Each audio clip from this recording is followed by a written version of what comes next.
Hello friends, welcome back to relax with Raji. உங்கள் ராஜி. இன்றைக்கும் நம்ம வந்து ஒரு புது ரெசிபி தான் பார்க்க போகிறோம். இது வந்து ப்ரசல் ஸ்ப்ரவுட்ஸ் வச்சு பண்ண போகிறேன். ரொம்ப எண்ணெய் தேவையில்லை இதுக்கு. அண்ட் ஏர் ஃப்ரையரில் பண்ண போகிறேன். Very healthy recipe. This is also high rich in fibre, so very good for health. So இதை வந்து நான் ஹாஃபாக கட் பண்ணிக்கிறேன். இது வந்து ரொம்பவே லைக் முட்டைக்கோஸ் கூட கொஞ்சம் சீக்கிரம் வெந்துடும் இல்லையா, இது கொஞ்சம் டைம் ஆகும் வேகிறதுக்கு. அதனால் இதை நம்ம வந்து ஃபஸ்ட்டு மைக்ரோவேவில் வந்து ஒரு ஹாஃப் குக் ஆகிற வரைக்கும் சால்ட் போட்டு குக் பண்ணி எடுத்துக்க போகிறேன் நான். ஸோ இதுக்கு என்னெல்லாம் நம்ம இன்க்ரீடியன்ட்ஸ் போட போகிறோம் அப்படிங்கிறதையும் நான் எடுத்து வச்சுருக்கேன். அதுக்கு முன்னாடி இதை வந்து இந்த மாதிரி கிளாஸ் வெசலில் போட்டுண்டு மைக்ரோவேவில் நான் வந்து அது ஹாஃப் பாயில் ஆகிற வரைக்கும் போட்டு வேக விட்டு எடுத்துக்க போகிறேன். இப்போ அது ஹாஃபாக வெந்தெடுத்து, ஸோ இதை ஒரு தடவை கலரி கொடுத்துக்கலாம்.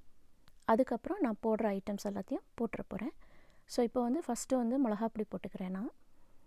இது வந்து உங்களோட சாய்ஸ் தான். நான் யூஸ்வலாக போடுவேன் நம்ம அந்த ஸ்மெல், அந்த டேஸ்ட், அந்த ஃப்ளேவருக்காக. அப்புறம் ஒரு ஹாஃப் ஸ்பூன் அளவுக்கு Kashmiri chilli powder, half spoon அளவுக்கு ரெட் சில்லி பவுடர், அண்ட் ஒரு டீஸ்பூன் அளவுக்கு சால்ட், அப்புறம் டர்மரிக், அப்புறம் கார்லிக், பெருங்காயம், அண்ட் தென் இதில் வந்து நான் ஒரு இட்டாலியன் சீசனிங்கும் ஆட் பண்ண போகிறேன். இதுலேயே வந்து ஒரேகனோ, அப்புறம் ரெட் பெப்பர் ஃப்ளேக்ஸ், அந்த மாதிரி நிறைய ஐட்டம்ஸ் இருக்குது. ஸோ இதெல்லாமும் நம்ம ஆட் பண்ணிக்க போகிறேன். அதுக்கப்புறம் பார்ஸ்லி, ஒரேகனோ இன்னும் வேணும்னா தேவைப்பட்டதுன்னா ஆட் பண்ணிக்கலாம். நான் பார்ஸ்லி ஆட் பண்ணிக்கிறேன்.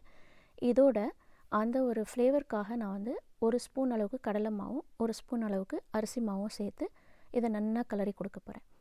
ஏன்னா இது வந்து இந்த அரிசி மாவும் கடலை மாவும் நம்ம வந்து ஒரு பைண்டிங்காக தான், ஸோ தட் எல்லாம் சேர்ந்து இதுவாகும். இதில் நான் வந்து அவக்காடோ ஆயில் மட்டும்தான் ஸ்ப்ரே பண்ணுறேன். இதில் அதை தவிர்த்து வேறு எந்த ஆயிலுமே கிடையாது. ஸோ நல்ல ஹெல்த்தி ரெசிபி கூட இது. அண்ட் இது எண்ணெயில் பொரிக்க போகிறதில்ல, ரொம்ப தவாவில் போட்டு எண்ணெயில் பொரிக்க போகிறதில்ல. இதுக்கு வந்து ஒரு அந்த ஃப்ளேவர் என்ஹான்ஸ் பண்ணுறதுக்காக ஒரு ஹாஃப் டீஸ்பூன் அளவுக்கு நான் சர்க்கரை போட்டிருக்கேன். இப்போ இதை வந்து நல்லா ஃபுல்லாக கலரிக்கலாம். நம்மளோட பேஸ் வந்து ரெடி ஆகிடுது. இப்போ பாருங்கள், நல்லா ஃபுல்லாக கலரி அடியில் ஒட்டாமல் வந்திருக்கு இல்லையா. இப்போ இதை வந்து ஒரே பேட்சாக போடாமல் 2 பேட்சாக நான் வந்து ஏர் ஃப்ரையரில் போட்டு ஒரு 15 மினிட்ஸ் போல் கலரி கொடுத்து பேக் பண்ண போகிறேன்.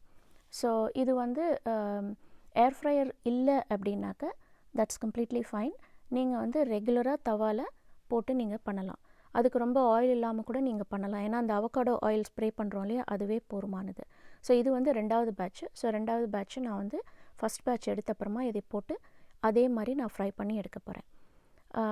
ஸோ இப்போ பாருங்கள், இது வந்து ஃபஸ்ட்டு பேட்ச் நான் வந்து நல்லா ஏர் ஃப்ரையரில் போட்டு எடுத்திருக்கேன். அப்போ போட்ட அவக்காடோ ஆயில் மட்டும்தான். இப்போ வந்து இதுக்கு ஒரு சிம்பிள் பருப்பு ரசம், இது என்னோடய ப்ரீவியஸ் வீடியோ ரெசிபீஸ்லேயும் இருக்குது. இதுக்கு வந்து இஞ்சி, பச்சை மிளகா, கருவேப்பிலை, உப்பு, மிளகாப்பொடி, பெருங்காயம், மஞ்சப்பொடி இதெல்லாம் போட்டு பருப்பு ஜலம் விட்டு யூஸ்வலாக வைக்கிற மாதிரி பருப்பு ரசம் தான் நான் இங்கே வைக்க போகிறேன். ஸோ நான் இதை வந்து ரொம்ப டீட்டெயில்டாக நான் காட்டலை. அப்படி உங்களுக்கு பார்க்கணுன்னா நீங்கள் என்னோடய ப்ரீவியஸ் வீடியோஸில் போய் பார்க்கலாம். ஸோ இதை வந்து நம்ம சீக்கிரமாக பண்ணி எடுத்துகிட்டு போகிறோம். இது வந்து வெரி சிம்பிள், சீக்கிரமாக ஆகிடும். அண்ட் நைட் டைமுக்கு வந்து இன்ஃபேக்ட் இந்த ப்ரசல் ஸ்ப்ரவுட்ஸோட இந்த ரசமோட சாப்பிட்டேன்னா அவ்வளோ ஒரு காம்பினேஷன் வந்து சூப்பராக இருக்கும். ஸோ இதுக்கு தாளித்து கொட்டுறதை நான் தாளித்து கொட்டி எடுத்துகிட்டு போகிறேன். ஸோ இதோட நமக்கு ரசம் ரெடி ஆகிடுது. ஏர் ஃப்ரையரில் நமக்கு வந்து ப்ரசல் ஸ்ப்ரவுட்ஸும் ரெடி ஆகிடுது. இதுக்கு ஒரு பெசஞ்ச சாதம் இருந்தால் நல்லா இருக்கும்னு ஃபீல் பண்ணேன்.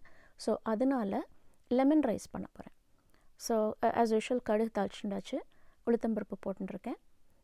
இதுக்கு வந்து கொஞ்சோண்டு கடலைப்பருப்பும் போட்டுக்கலாம், அந்த ஒரு க்ரன்ச்சுக்காக. கொஞ்சம் ஜீரகம் 2 போட்டிருக்கேன், பெருங்காயம், அண்ட் தென் கடலை, பச்சை மிளகா, இஞ்சி, கருவேப்பிலை இதெல்லாத்தையும் நான் எடுத்து வச்சுருக்கேன். இதெல்லாமும் போட்டு நம்ம கொஞ்சம் வதக்கிக்க போகிறோம். இதில் வந்து தேவையான அளவுக்கு மஞ்சப்பொடி, இது கலர் நல்லா மஞ்சளாக இருக்கும் இல்லையா, அதுக்காக நம்ம கொஞ்சம் கூட போட்டால் நல்லாயிருக்கும். இந்த டயத்தில் வந்து இதை லைட்டாக கொஞ்சம் சிம் பண்ணிவிட்டு இதில் வந்து இதுக்கு தேவையான சால்ட்டையும் நான் ஆட் பண்ணிவிட்டேன். லெமன் ரைஸும் என்னோடய ப்ரீவியஸ் ரெசிபீஸில் போட்டிருக்கேன்னு நினைக்கிறேன். அப்படி இல்லைன்னா இதை குயிக்காக ஒரு ரிமைண்டர் மாதிரி பார்க்கலாம். அதுக்கு தேவையான லெமன் ஜூஸ் இதையும் போட்டுட்டேன். சாதம் வந்து நீங்கள் என்ன ரைஸ் வேணாலும் போட்டுக்கலாம். நான் வந்து ஜென்ரலாக இருக்கிற ரா பொன்னி ரைஸ் தான் போட்டிருக்கேன். அதை வந்து குக் பண்ணி முன்னாடியே கொஞ்சம் எண்ணெய் ஊற்றி உதுத்து வச்சுட்டுருக்கேன். ஸோ தட் ஒட்டிக்காமல் நல்லா செப்பரேட்டாக இருக்கும். ஸோ அதையும் இதில் தவாவில் போட்டு நல்லா மிக்ஸ் பண்ணிக்க வேண்டியதான். நம்மளோட லெமன் ரைஸும் குயிக்காக ரெடி ஆகிடுது.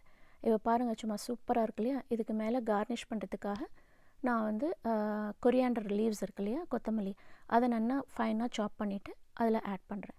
ஸோ நம்மளோட லெமன் ரைஸ் வந்து ரெடியாக இருக்குது. ரொம்ப டேஸ்டியாக இருக்குது, பார்க்குறதுக்குமே நல்லா கலர்ஃபுல்லாக இருக்குது. அடுத்தது வந்து நம்ம 2வது பேட்சும் ரெடி ஆகிடுது, பிரசல் ஸ்ப்ரவுட்ஸ். ஸோ இப்போ பாருங்கள், அதை நீங்கள் அந்த ஆட்டினீங்கனாலே சலசலன்னு நல்ல சத்தம் சூப்பராக இருக்கும். அண்ட் நல்ல க்ரன்ச்சியாக இருக்கும். ஈவன் கிட்ஸ் வந்து சும்மா சிப்ஸ் மாதிரி எடுத்து சாப்பிட்டுட்டு போகலாம், அவ்வளோ ரொம்ப நல்லா டேஸ்டியாக இருக்கும். இதை நீங்கள் ட்ரை பண்ணுங்கள், பண்ணி பார்த்துட்டு எப்படி இருக்குன்னு சொல்லுங்கள். Until I see you next time, bye friends.